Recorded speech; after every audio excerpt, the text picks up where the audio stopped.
Tomorrow we'll go from this 5 point at the beginning, right? Okay? Great. Ready? Can go? Okay. So up to now what we talked about basically was about the infections. These infections was some part shared by the other disciplines. And then, but from today we are diving a little bit more in the very dermatologic subjects. The first one that we are going to talk today is about the dermatitis and eczema. So, dermatitis by definition is the inflammation that happens in the epidermis. This is the definition of the dermatitis by the word, right? And then we have another term that is eczema. That is eczema meaning is to boil. It relates that it shows that there is edema within the epidermis. The type of dermatitis that is has edema in the epidermis. So basically, terminology-wise, all the eczemas are dermatitis, but all the dermatitis not eczema, right? In regular speaking, you will see that, for example, sometimes we use the word eczema, like atopic eczema. Sometimes we use dermatitis, like contact dermatitis. We use them interchangeably. But by definition, you learn that, for example, when it says eczema, you're talking some sort of edema in the epidermis, right? So the eczematous reaction or the eczema family is a sort of skin reaction to some sort of stimulation, either from the outside or from the inside. The outside elements can be, for example, contact dermatitis, photosensitive dermatitis, come from the infection, from the medication. And the endogenous factor usually are genetic susceptibility, whether the problem we have in immune response, whether the problem we have in structure of the skin, somehow this causes a reaction in the skin, right? So we call this dermatitis. So there will be endogenous, there will be exogenous cause for the dermatitis, and usually there is a degree of interplay between these two. So hard, somehow, for example, some people, if they want to develop a contact dermatitis, they need to have some genetic susceptibility, or even with the eczemas that happens from the inside, you need an outside trigger as well. So they have an interplay, right? So but remember that when we talk about the dermatitis, this pattern of reaction. I'm going to build the basic information about the dermatitis, because when we go to the different type of the dermatitis, pathogenesis will remain the same. So clinical features will remain the same, right? So we just don't want to repeat myself many times. So dermatitis divide in 3 phases. Either it could be acute or subacute or chronic. So what happens in acute dermatitis, you will see there is some edema. This edema happens inside the epidermis and then cause intraepidermal edema. We call it spongiosis. This spongiosis means intracellular edema of the epidermis. This is a hallmark of the eczematous reaction. If the edema becomes too much, then the cells separate from each other. Then what happens? It creates a cavity that causes bulla, vesicle, bulla, fluid-filled vesicle, right? So this bulla or vesicle in eczema happens because of the extension of this spongiosis. So you have too much spongiosis, so you have separation of the cell and you have a cavity. So basically what you see clinically, you will see an erythematous plaque that may contain vesicle and bulla. These are very intensely itchy, right? So this is the acute phase of the eczema. You have VP lesion, the lesion is swollen, edematous because of the edema in the epidermis. If the lesion progresses to the subacute phase, then what you see here, you will see that slowly the thickness of the epidermis increase, right? And then the edema reduces. And as a result of this increase in thickness, that shows that turnover of the cells increase, you will have some parakeratosis. Means the cell when reach to the surface, they have kept their nuclei, so they haven't matured completely. As a result of this immaturity, they stick together and separate like sheets. So you will have here a little bit of the scaling, right? So you see scale and crust. So what you will hear, pathologically you will see a moderate spongiosis, you will see the parakeratosis, and you will see slight lichenosis. So slowly the epidermis is thickened, right? Clinically, what you see, you will see again an erythematous blood. Now you will see some scaling and crust. Vesiculation is less, but they are still very itchy. When we go to the chronic dermatitis, you will see that the epidermis becomes so much thicker. So the skin becomes much thicker than that. So you will have a pronounced acanthosis and hyperkeratosis. And then as a result of this hyperkeratosis, you will see thickened lichenified plaque with scale. So this is the 3 stages of the eczema, from the acute, that is vesicular, goes all the way to the lichenified. It is not necessary that all the eczema go through all these phases. Some eczemas just on the acute phase and they may vanish from there. Some of them start like a subacute and stay the same stage. But clinically, they have, by looking at the lesion and pathologically, you can categorize any kind of eczema to one of these 3 categories. And the clinical science is based on what you see in pathology. Does it make sense? Okay. So, eczema is a type of skin reaction, as I told you, to something from the outside or something from the inside, right? But the eczema itself doesn't tell you what is the cause. Because imagine, for example, a baby that is crying for any reason, whether it is thirsty, whether it's hungry, whether they have fever, whether they're sick, whatever happens, the baby is only crying. So when you see the crying baby, you know that something is wrong, but it doesn't tell you, give you any clue what is the cause, right? So in all different type of the eczema, you cannot, by looking at the picture itself, you cannot say, only you can say here, this is a chronic eczema, this is an acute eczema, this is a subacute eczema. You will have some scale and crust. You just by looking at it, you will understand which stage of the eczema it is. For diagnosis, you need to go for looking at the other factors, like distribution of the lesion, like age of the patient, like environmental factor, like a limiting and exacerbating condition. From these information, we come to diagnosis, what is the cause of that, right? This is a very key concept in dermatitis. So by looking purely at this, you cannot say. What you can say here, you will say, I can see, for example, a chronic dermatitis, that's it. Is it atopic? Is it contact? Is it, for example, related to the medication? Is it related to the sun? It doesn't give you any clue, right? You have to look at the other factors. As I told you, distribution, age, exacerbating, and limiting factors to help you to make a diagnosis. So now we go to the dermatitis caused from the outside. We have 2 main contact dermatitis. One is the irritant contact dermatitis. One is the allergic contact dermatitis. When we're talking about the irritant contact dermatitis, the skin comes in contact with something that damages the skin.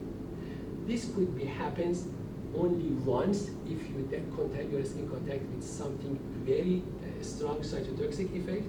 For example, like a wet cement, like for example, acidic solution, like an alkali solution, you will get reaction only with one application.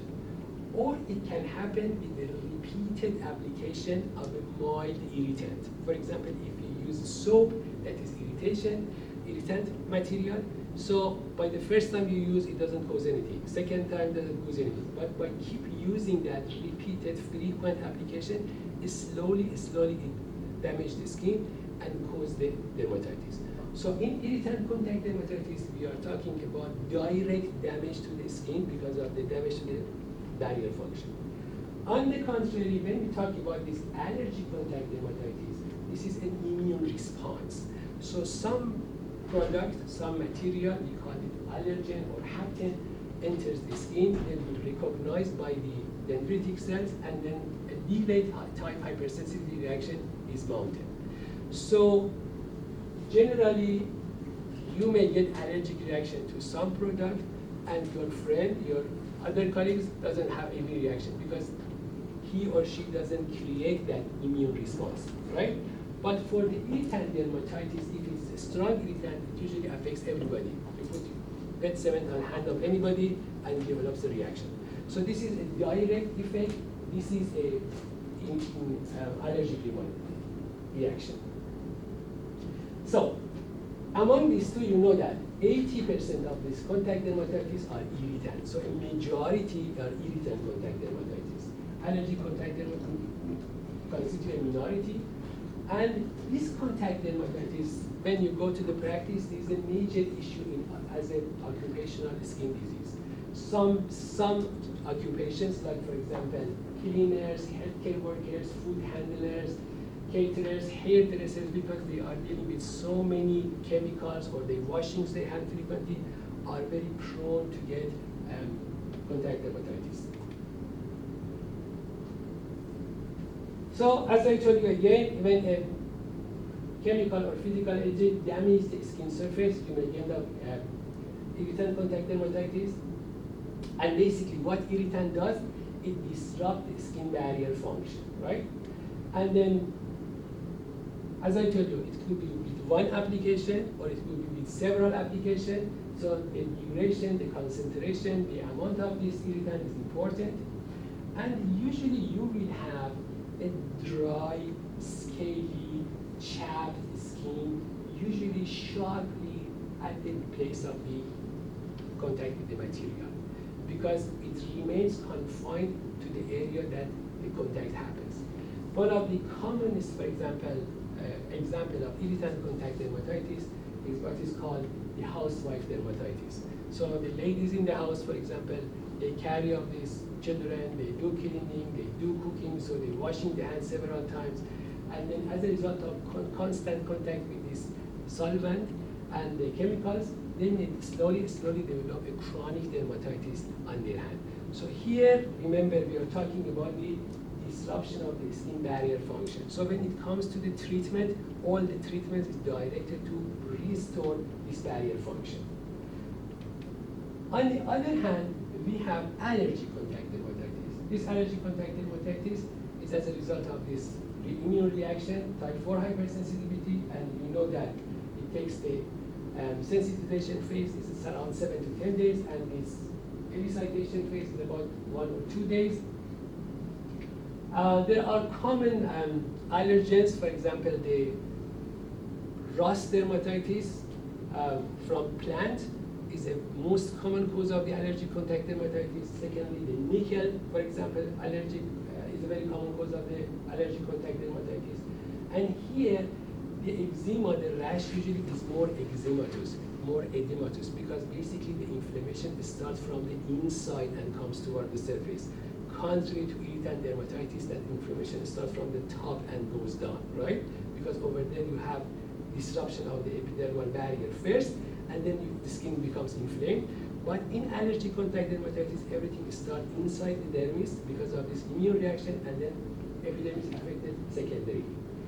So you will see again the eczematous rash, edema, swell, edematous papule, sometimes vesical bulla at the site of the contact at the beginning, but it tends to spread to the surrounding area because this is an immunologic reaction. So maybe it is not sharply confined to the place of the contact. It may spread a little bit widely.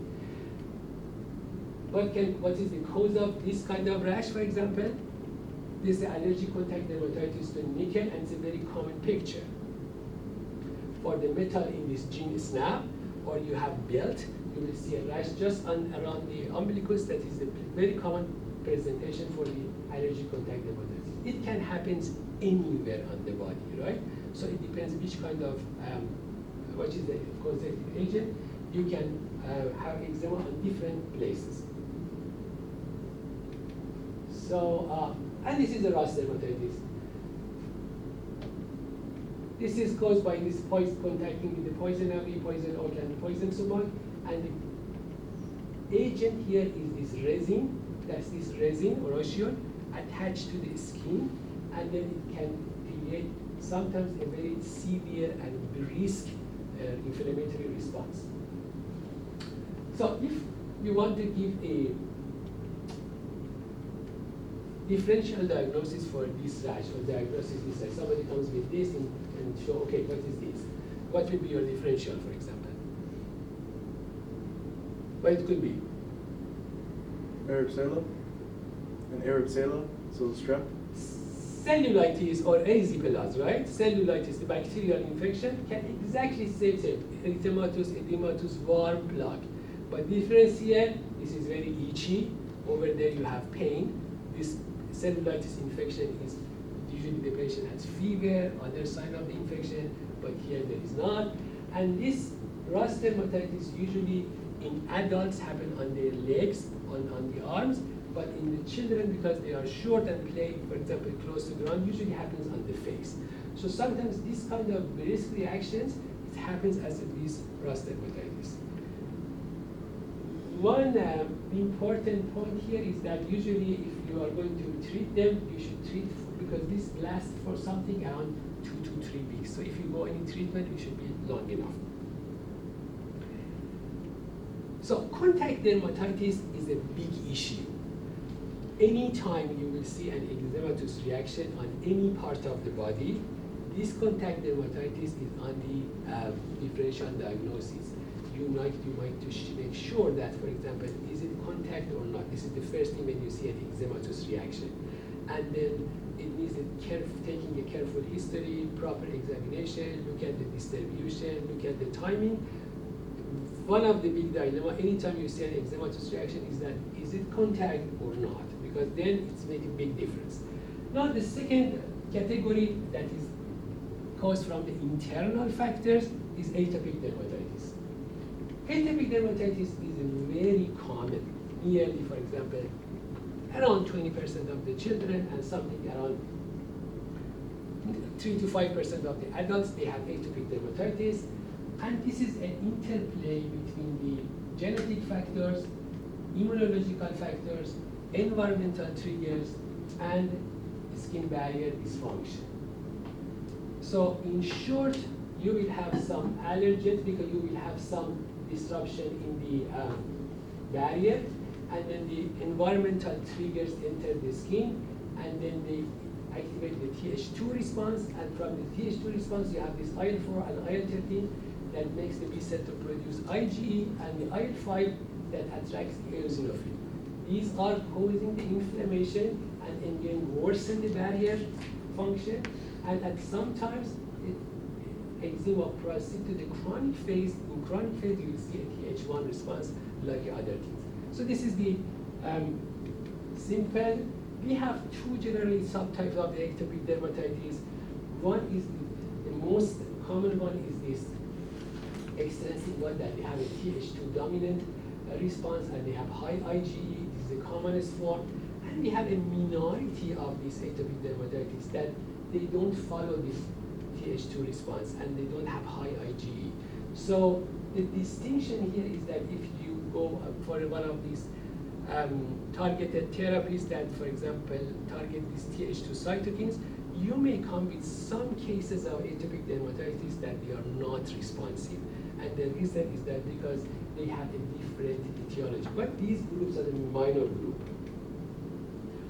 So here again, you will see a little bit easier slide, but shows that, for example, you have barrier function, you have immune system dysfunction, you have dysfunction in adaptive immune system. All of these cause to increase epidermal water loss, cause dryness, xerosis.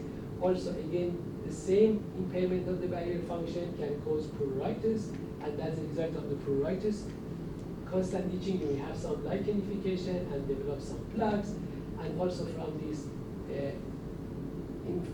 inflammation in the epidermis, you get spongiosis. The spongiosis may cause vesicles and then papules and then cause wet lesions, and then at the end you will have hyperkeratosis and scale. So it shows that how this different pathogenic mechanism ends up with clinical features that you see commonly in atopic dermatitis. But generally, you can see two phases of eczema.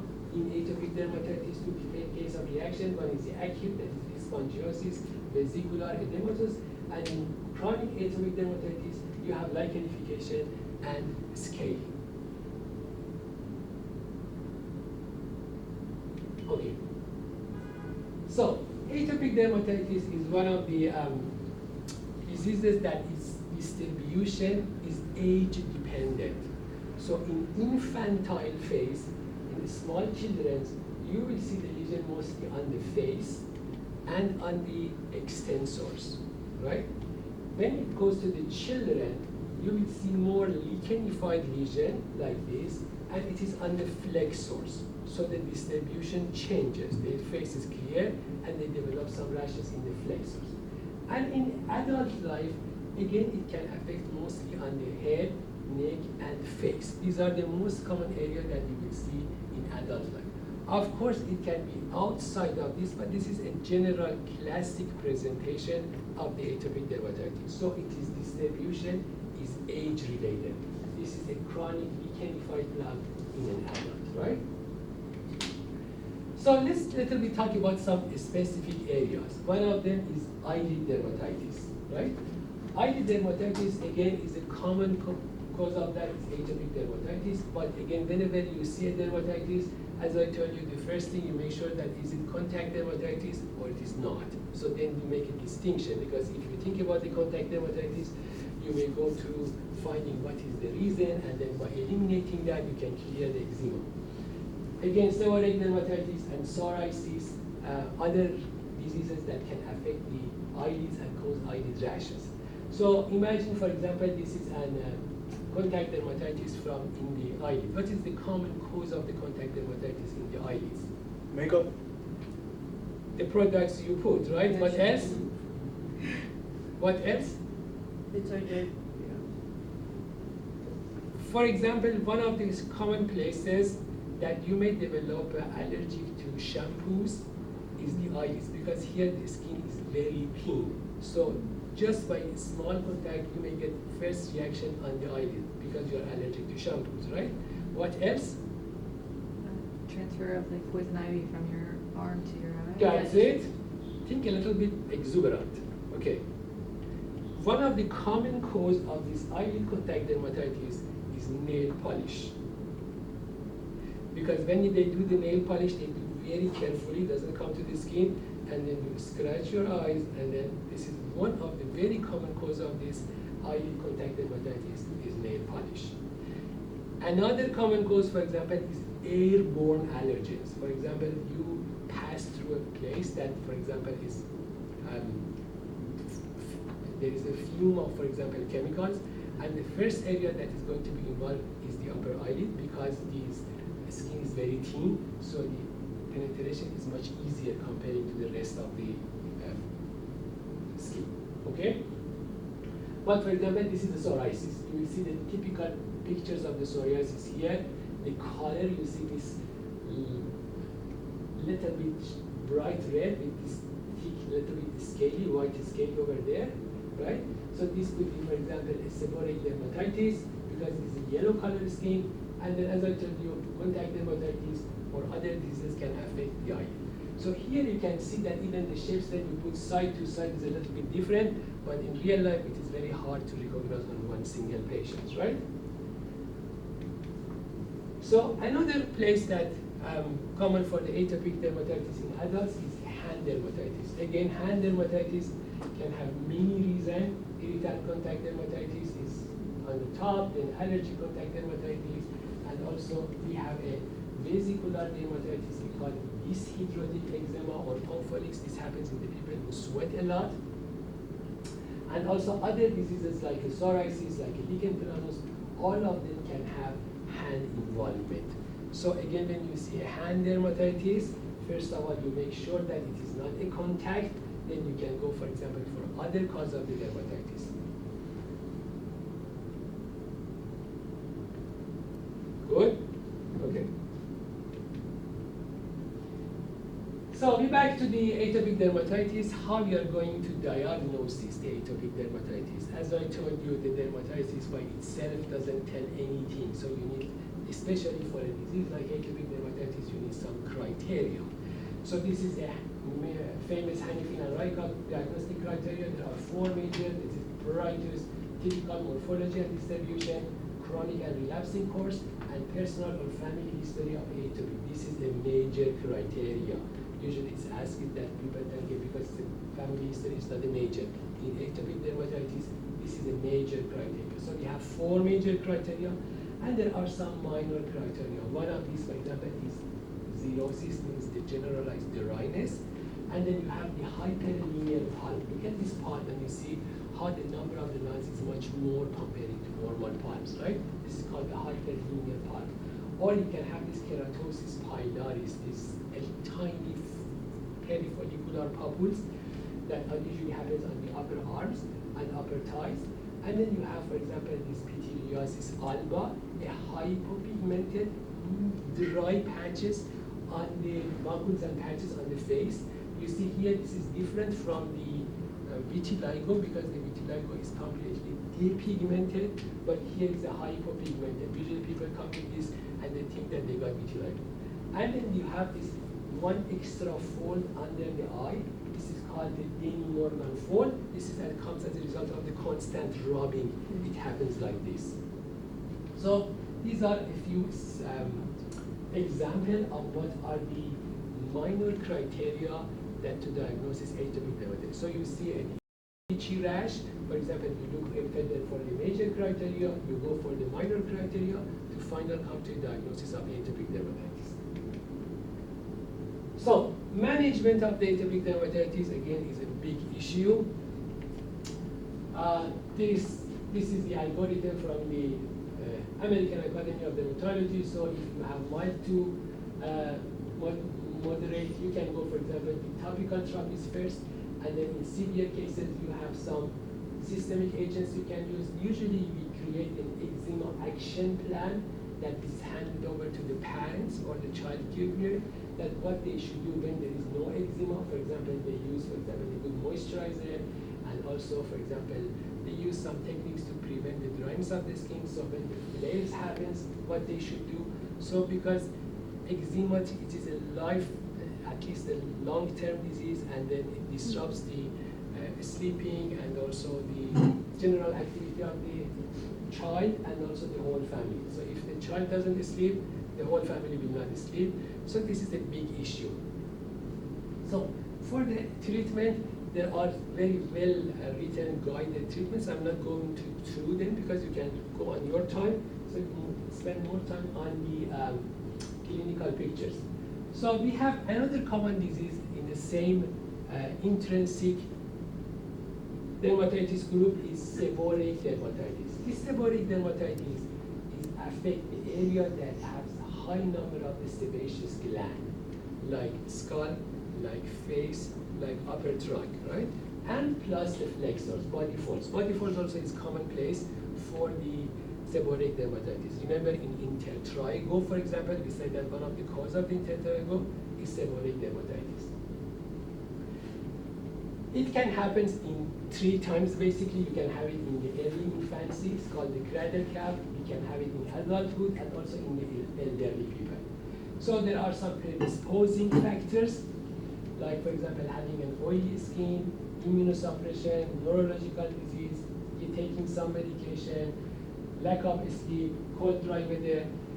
Usually the people who have seborrheic dermatitis, the people who has that one, this disease is very responsive to the environment and even to the general well-being of the person. Somebody has seborrheic dermatitis and if got some stress, not sleeping well, the next day the seborrheic dermatitis will flare. Changing the weather will flare. Anything happens to the body will flare. So it is very responsive.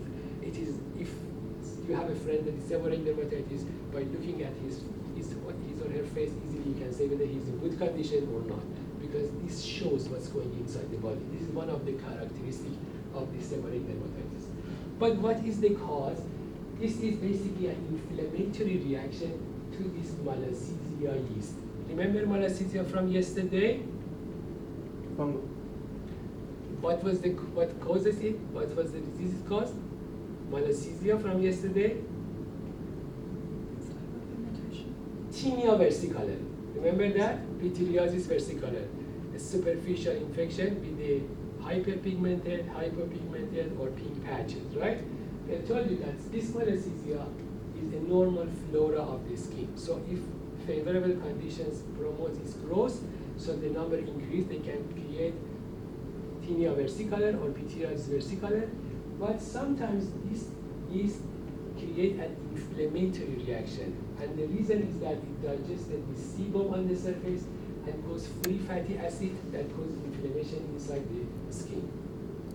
So, remember in seborrheic dermatitis, this Malassezia.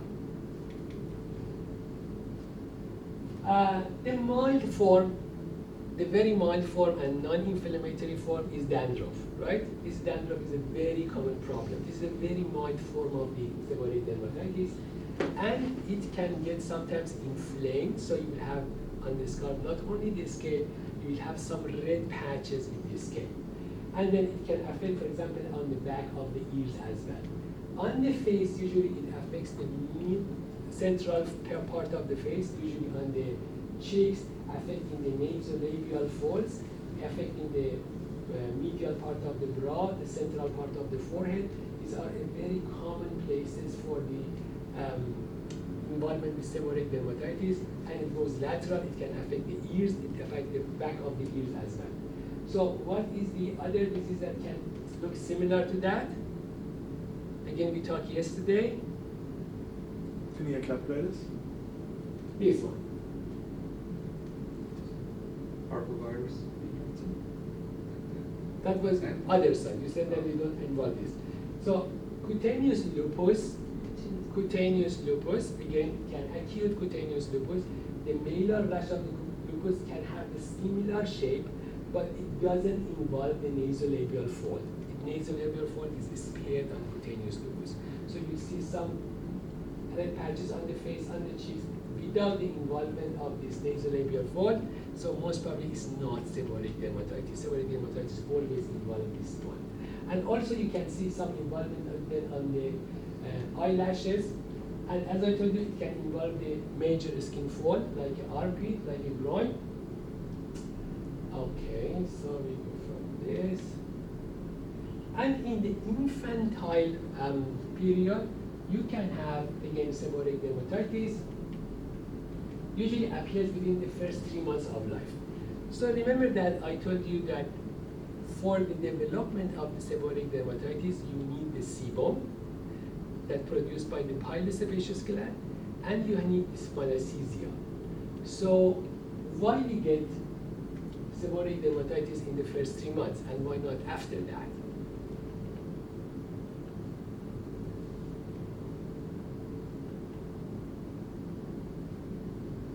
I give you a clue. The seborrheic dermatitis is stimulated by androgens hormone, right? By the hormonal stimulation. So why you get it in the first 3 months and not after that?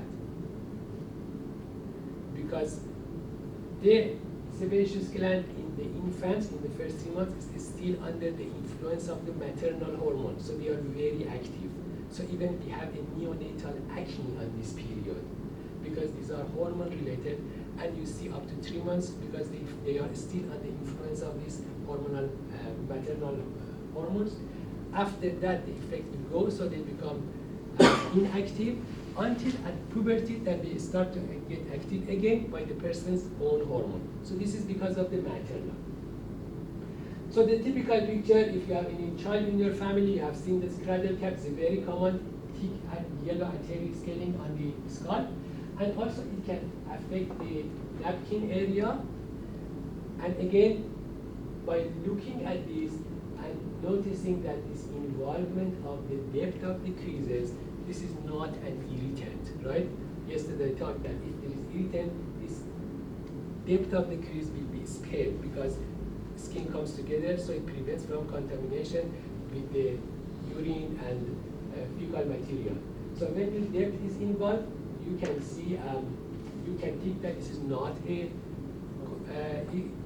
normal dermatitis. And is it look like a candidiosis or no? And why is that? Skin folds are again common places for the candidiasis, but why it is not? Because Canada, this is more spread out. It's more everywhere. I'm going to jump from window out. I will. So remember that we talked about that on the candidiasis, you have some satellite lesion outside the main patches, right? So you will have some small lesion outside around. That is this very classic sign of the candidiasis. So if you see that one, you will think about the candidiasis. If you don't see, most probably not.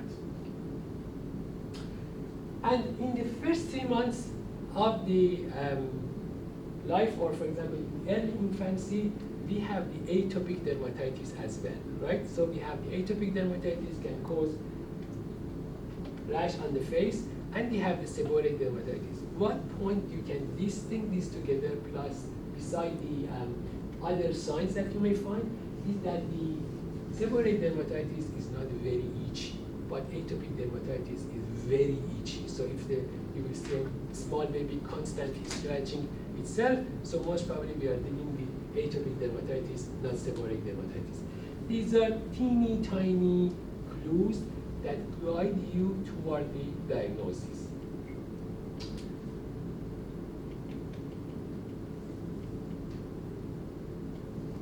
When we come to the management of the seborrheic dermatitis, it is a dermatitis because of the role of the Malassezia, that is the fungus. Antifungal medication has a role. So you can use a shampoo or you can use a topical cream from the antifungal groups, and it helps beside the other medications that is available for reducing the inflammation like a cortisone. Seborrheic dermatitis again is a steroid responsive dermatosis. Very low potency, steroid works very well. So again, another clue is that if you think about the seborrheic dermatitis and you give a mild steroid and it doesn't respond, most probably it is not seborrheic dermatitis, because seborrheic dermatitis is very steroid response. Okay. Now we move on to the another group, that is the Papulosquamous disease. Up to now we were talking the eczematous group. Remember that at the beginning we discussed when you examine a patient, you go through the primary lesions, then you go through the secondary lesions, then you define the lesions, and at the end you want to categorize that, okay, now what I am dealing with. Is it an eczematous reaction? Is it a Papulosquamous disease? Is it a vesicular bulbar disease? So from there you go toward the final diagnosis. But the first thing is that you need to categorize, okay, which one is this? What is I'm dealing with, right? So in the Papulosquamous disease, the king is psoriasis, right? We go through the psoriasis. Again, a very common problem all around the world. And it is basically 2 peaks. Usually you will see one peak at the age of around close to 20 years old, and the second peak is in something around 50 to 60 years of age. It's a bimodal distribution. It has higher prevalence in white skin and in lower prevalence in the colored skin. And it is a multifactorial. I remember that day we talked about that. So it is an interplay between the genetic, environmental trigger, skin barrier disruption, and immune dysfunction. So there is a strong genetic association. This HLA-CW6 is one important factor, and there is some environmental factor like a streptococcal infection, like a trauma. Again, you see the Kovner phenomenon, for example, as the site of the scratching, or you see the lesions at the site of the tattoo. So somebody has a psoriasis and got a tattoo, and then develop psoriatic plaque at the site of the tattoo because of this Kovner phenomenon. There are sometimes medication that trigger the disease, or some lifestyle habits can affect. Psoriasis is a lifelong disease. So if you got psoriasis, it will be remain with you until the end of your life. There will be remission and recurrences, but you cannot cure it. You will be under the control. So psoriasis is a lifelong disease. Again, for the pathogenesis, over here it is a very simplified version. You will see that the environmental trigger cause the damage to the keratinocyte, then it releases the activate the macrophages and then produce the Th17 response, and then create these two IL-17, IL-22 that cause this hyperplasia of the epidermis. So the hyperplasia is the cytokine mediated over here. So when I was at the beginning of my residency, we defined psoriasis as a keratinocyte disease. And 35 years ago, if you look at the textbook on that period, they defined this is a disease of the keratinocyte. But now we say it is an immune-mediated disease because the keratinocyte is a bystander. They are not directly involved. They release some cytokines, they help the inflammation, but they are not the cause of this. So the cause is this inflammatory reaction that happens in the dermis. So pathology, remember we talk about this regular acanthosis, elongation of the retiriges, thinning of the suprapapillary, and then you have two kind of neutrophilic abscess over here. One is the Monroe that sits on the stratum corneum, and these pustules of Kogoj that they are in the spinous layer. So basically there will be a collection of these neutrophils in the spinous layer, and then they move up. So here we have another name, and go top, there is another name over there. But this is the same phenomenon because neutrophils are effector cells in the psoriasis. So we talk about that. Just simply, erythematous well demarcated blood. This is a very classic hospital signs. You will see that by scratching the scalp, you will see some pinpoint bleeding. And then you have the goutate. You have the inverse psoriasis. You will see instead of affecting the extensors, it affects the flexors, the body folds, and when it comes to the body folds, you don't see that much scaling. And these two is the same disease. What is the difference here? It's color skin. Color of the skin. So what you see reddish in the white skin, when it comes to the darker skin tones, it looks like hypopigmented, right? So again, I was trained in the north of Iran that the peoples are very white. When I finished my residency, they sent me for obligatory service to some part in the south, when the people are very dark.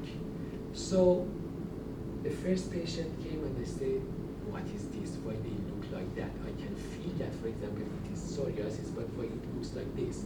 Second, third, fourth. I was colorblind, you know. It takes time to I train my eyes that on colored skin, everything looks different, right? And even the difference between white and colored skin is not in the color, even the texture, the thickness of the dermis, and the thick quality of the skin is different.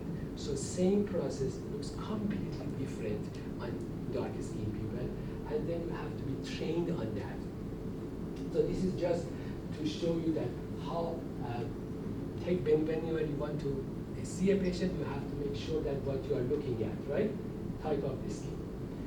Okay, so then we have the palmoplantar psoriasis. Again, in the hands, it is one of the, comes in the differential diagnosis of the skin rash on the palms. And then we have nail findings, and it depends on the nail, which part of the nail is involved. Whether it is a nail matrix involved, then you will see some signs on the nail plate, like for example pitting, like a leukomycia, like a crumbling, or the nail bed is involved. If there is a nail bed involvement, then you may see some splinter hemorrhages like subungual hyperkeratosis, onycholysis, or a characteristic sign is called oil drop. You will see a yellow color on the nail. So this is a typical oil drop sign. It's a typical presentation of the psoriasis because of the involvement of the nail bed. So the signs depends on which part of the nail apparatus is involved. Then you have the erythrodermic psoriasis that can happen suddenly, or it can happen gradually.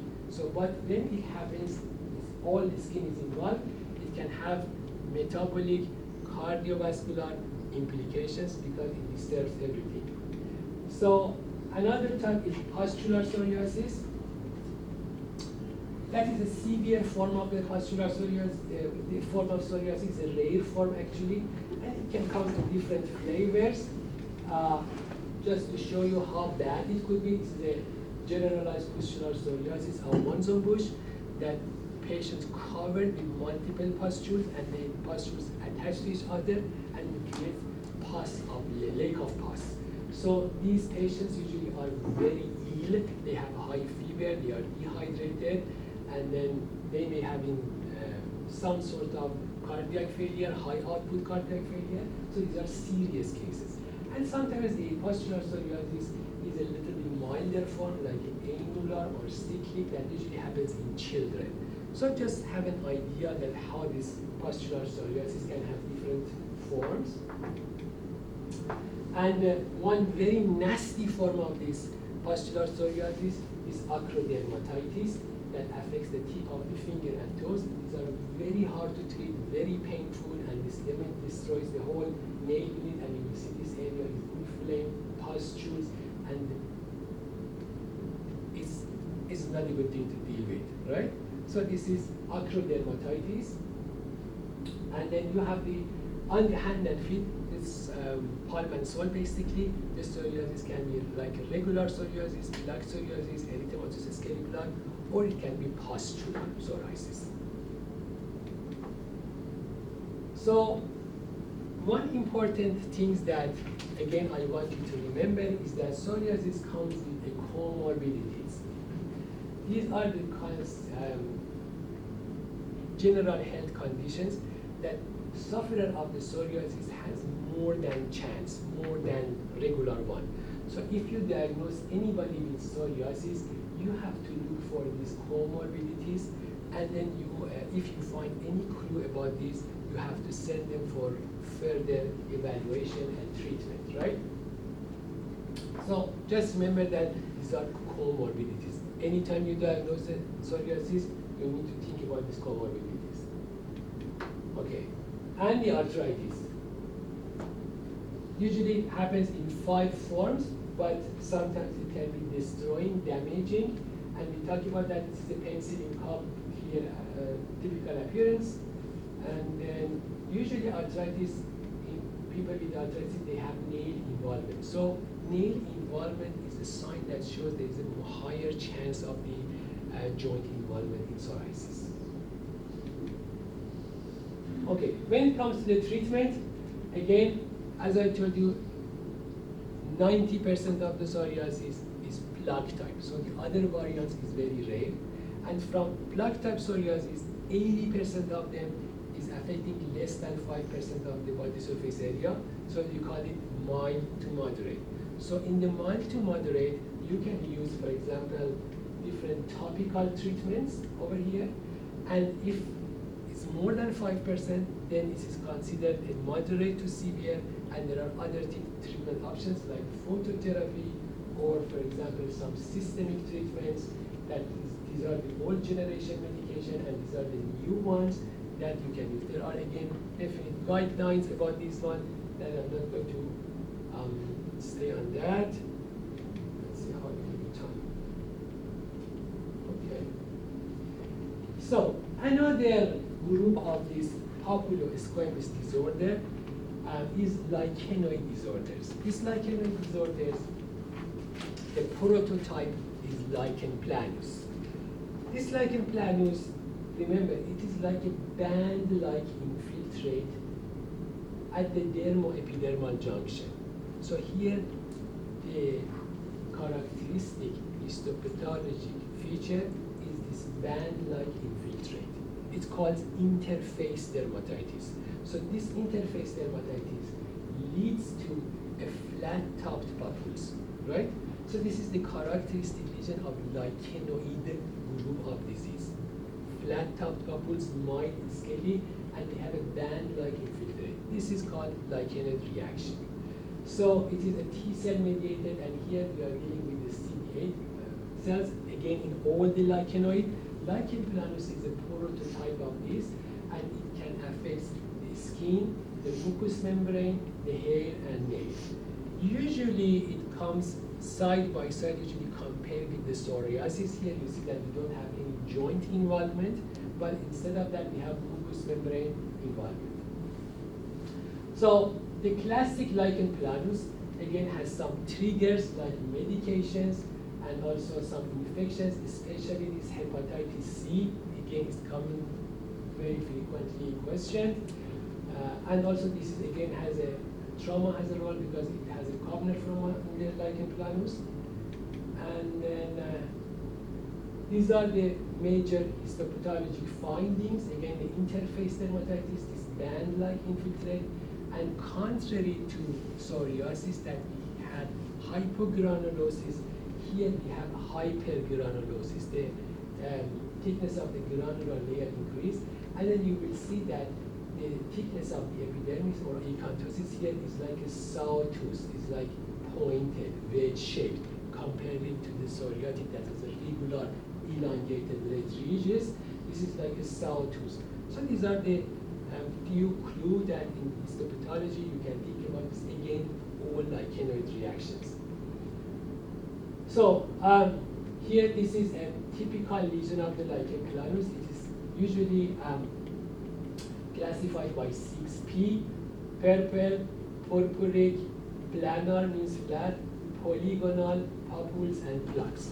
So these are the typical lesions of the lichen planus, and then usually it involves the wrists and the lower leg. It can be annular in appearance, and then it can come again lichen planus in many different flavors. So let's skip that. And then there is a mucosal involvement. The mucosal involvement is very common in lichen planus. You can see typically a white lacy reticulated plaque that affect the tongue or inside the mouth. So in case if you are there suspicious of lichen planus in any patient, the first thing you should do, you should examine the inside the mouth because of this oral mucosal lesion as is frequently seen. Also, it can affect the nails. The nail affect lesions in the lichen planus is mostly like a longitudinal region, and lichen planus can cause a scarring damage on the nails that is called pterygium. This pterygium means that this proximal nail fold advances toward the nail bed, so totally destroy the nail matrix, so this nail is gone forever. So it's a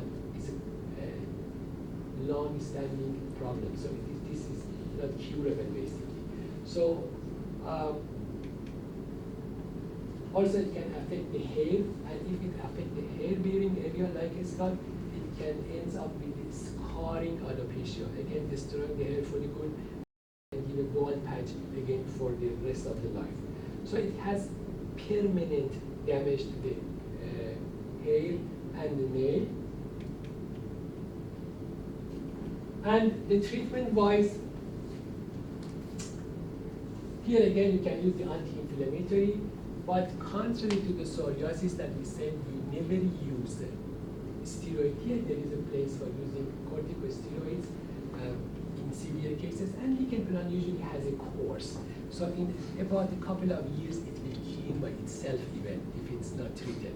So psoriasis is a lifelong, but lichen planus has a course and will end somewhere. We have lichenoid drug reaction. I told you that one of the big mimickers in dermatology is drug eruptions. So drug eruptions can have many shapes. So one of them can be lichenoid, so you will see the lesions similar to lichen planus. And then, but the typical lesion that the medication that causes this kind of reaction is this antihypertensive, like a AC inhibitor, beta blocker, diuretics specifically can cause this kind of reaction. And then, contrary to the regular or ordinary or classic lichen planus that usually lesions are on the limbs, here you will see lesions mostly on the trunk, in the upper extremities, and they could be scaly a little bit. Okay. So let's skip these little bit rarer diseases. We go back to our friend, that is pityriasis rosea. Pityriasis rosea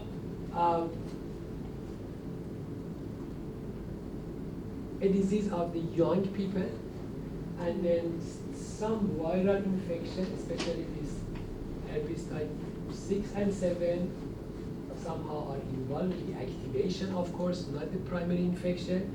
In primary infection, what do you get from this? The fever and then the rash. What's the name? Roseola. Roseola, okay. And then, so there are some triggers over here. Usually, symptoms start with nearly half of the patients have some flu-like symptom at the beginning, but the primary rash is a round or oval shape, pink or salmon-colored plug, usually on the trunk, and then they have a trailing scale, a peripheral scale.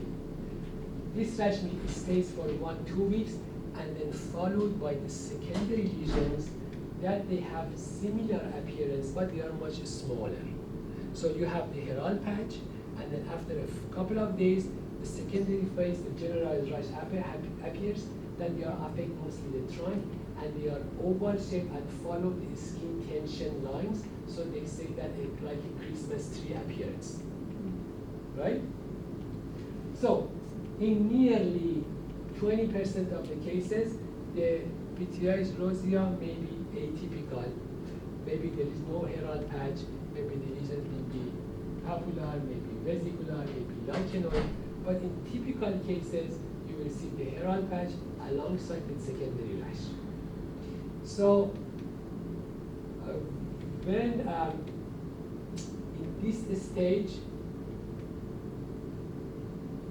it can easily confuse with what disease can cause the same shape, the annular scaly plug. Parasite. Annular scaly plug.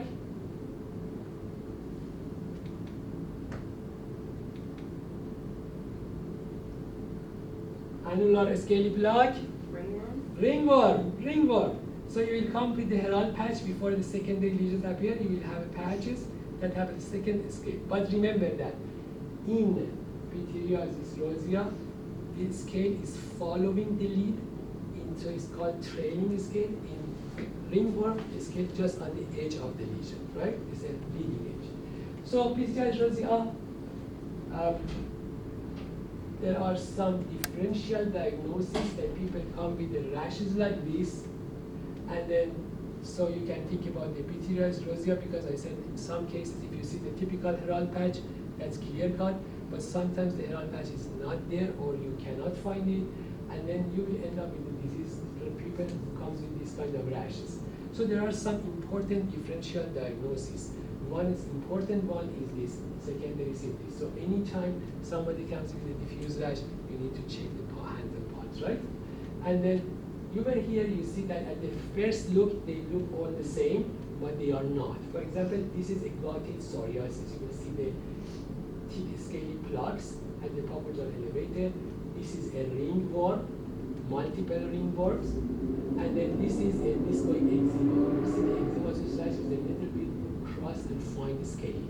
So these all completely have different features, but they look the same. It depends on the situation. It's very important to do a full examination, see everywhere, and think that in these differentials in people who have generalized rash. So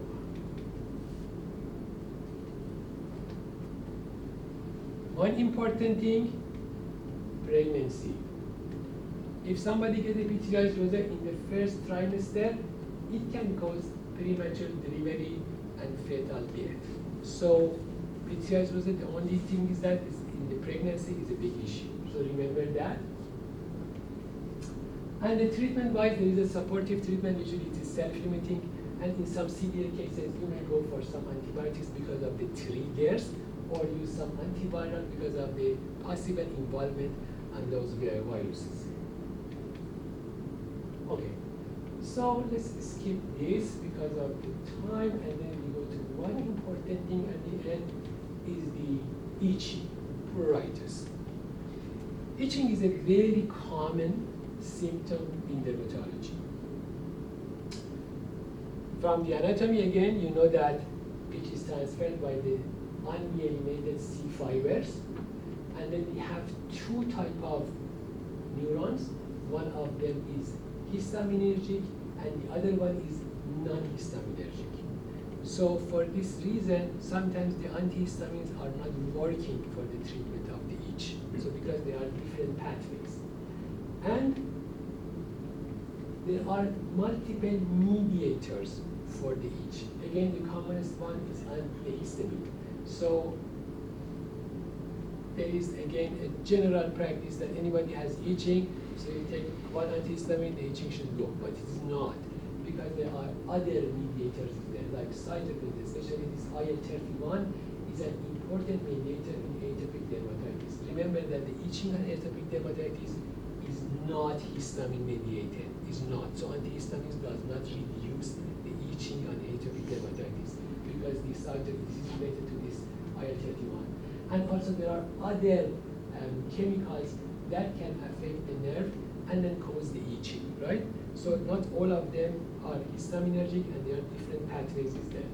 But what is important clinically is that people who come in with the itching, first of all, you should diagnose them that whether their itching is caused by a specific skin disease or there is no specific skin disease. Again, there is a big line.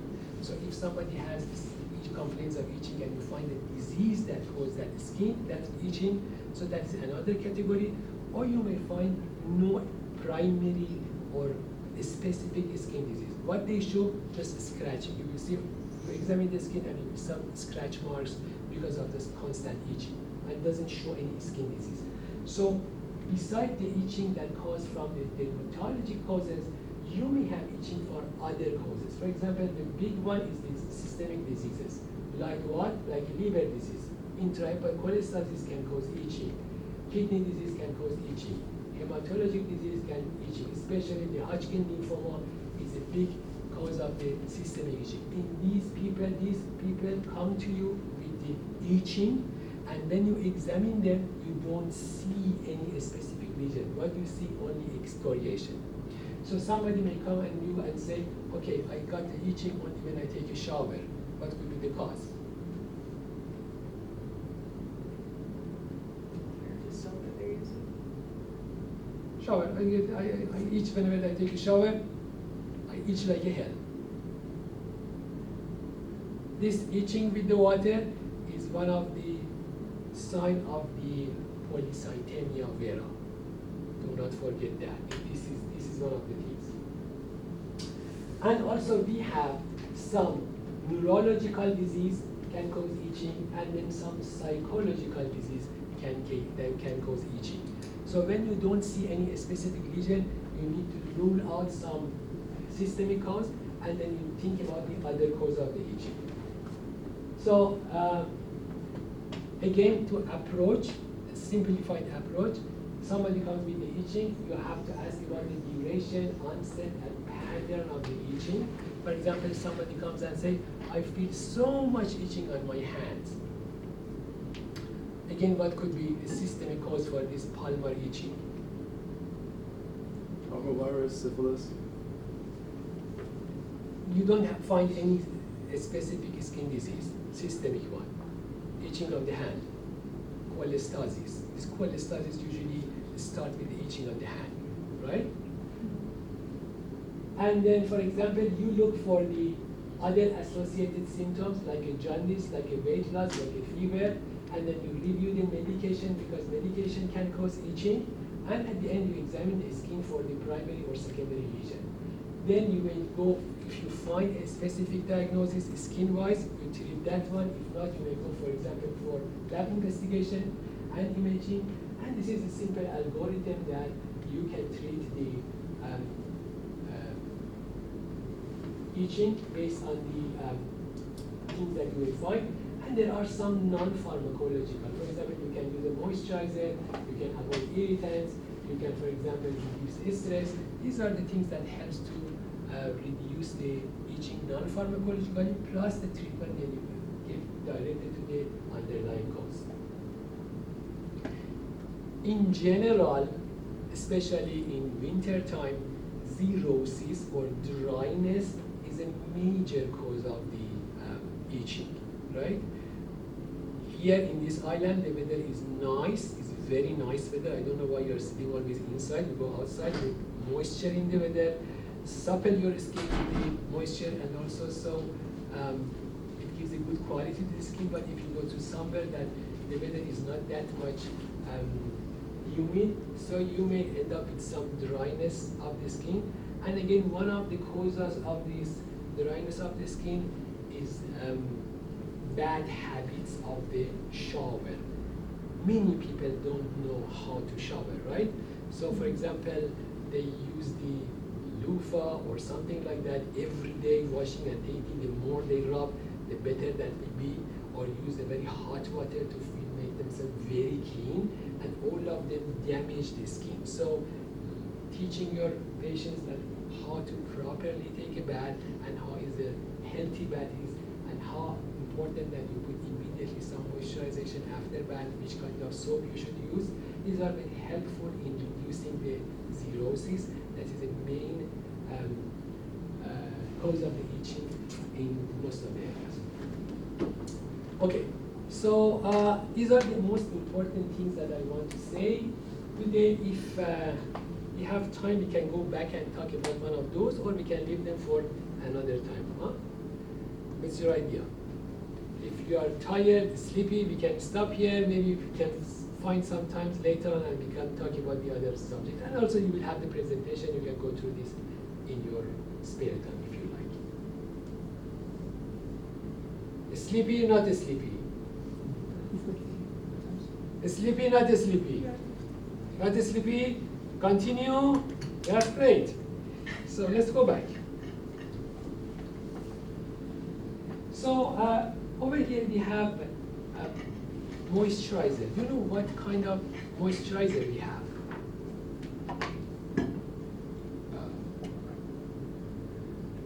Ones that stay on the surface and ones that get absorbed. So basically, let's finish this one. Hydrating. To make you wake up. Sunscreen?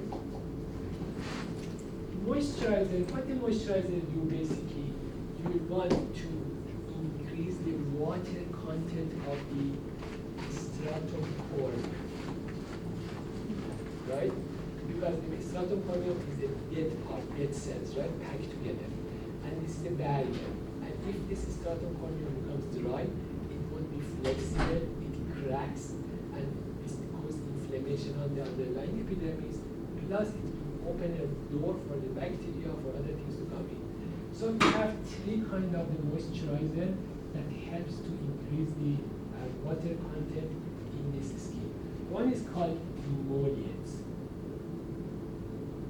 These emollients just simply fill the gap between the dead cells and give you a soft contact contour to the soft feel to this contact in the skin. So when you touch the skin, you feel very soft. If you put a little bit Nivea cream, you will see that after putting the cream, the skin feels much softer because it basically fills the gaps, tiny gaps between the dead cells. We have the humectant, something like urea, that these are the molecules that absorb water. So absorb water from underlying area or from the environment. And we have the occlusive, like Vaseline. So it creates a thick sheet on the surface of the skin, so it prevents water evaporation. So it holds the skin, water inside the skin, right? So if you want to buy, for example, a moisturizer, you need to think about what are the ingredients. So the occlusive one is very effective for people who have very dry skin. You need to put a very oily, thick, oily product to hold the water inside, but they are not very easy to use. The product that contains these humectants, like urea, you need to put some water in wet the skin and put that because they hold the water inside. For example, the best time for the applying emollient is just after the shower when the skin is wet. You put the emollient, so these chemicals keep the water inside, and the emollient just give a soft texture to the skin, right? Okay. So let's go back and talk a little bit about these.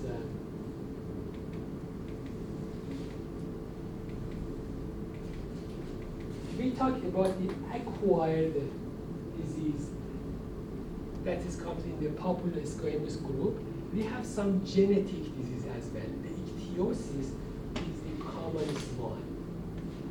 Here we have some problem in the keratinization or cornification because of some defect in the metabolism. These are genetic disease.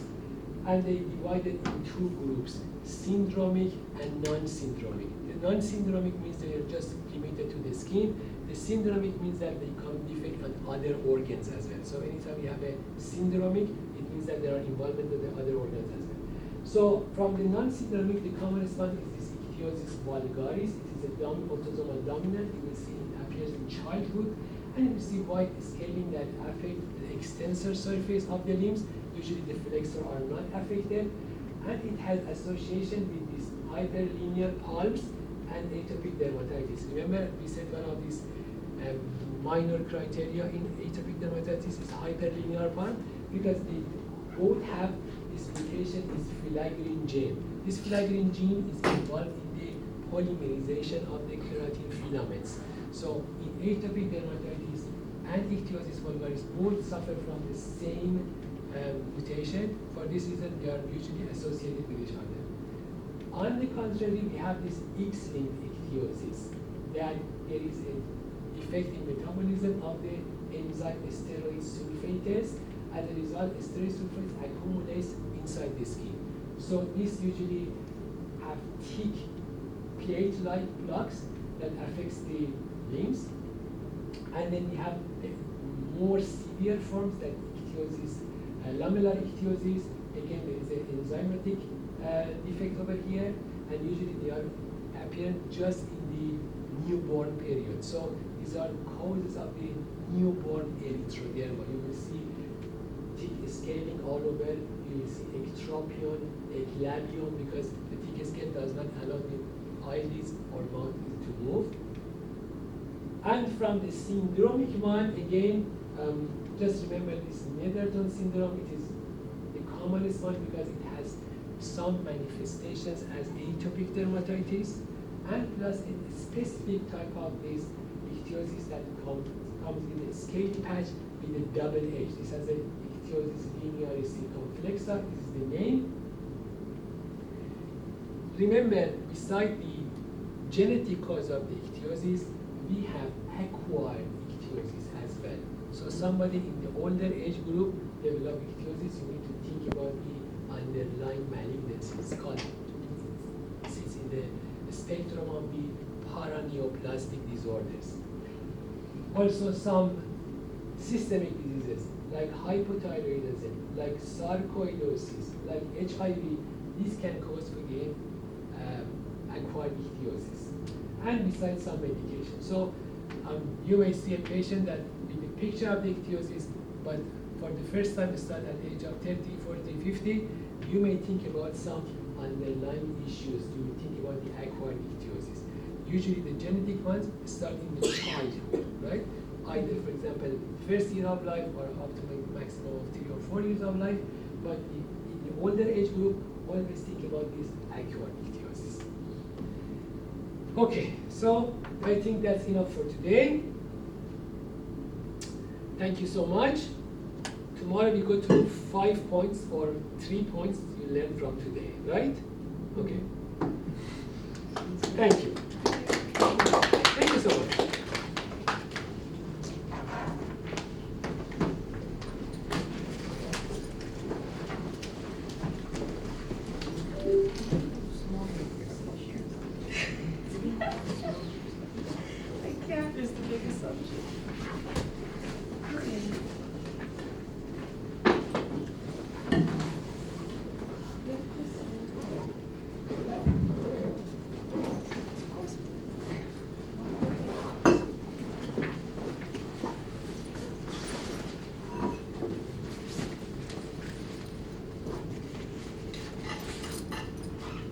Thank you.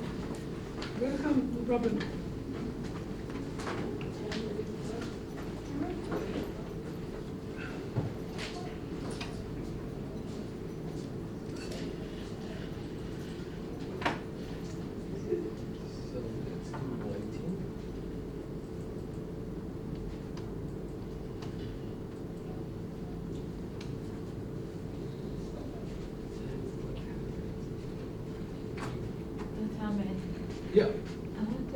ask about my consultation. Okay, okay. What happens?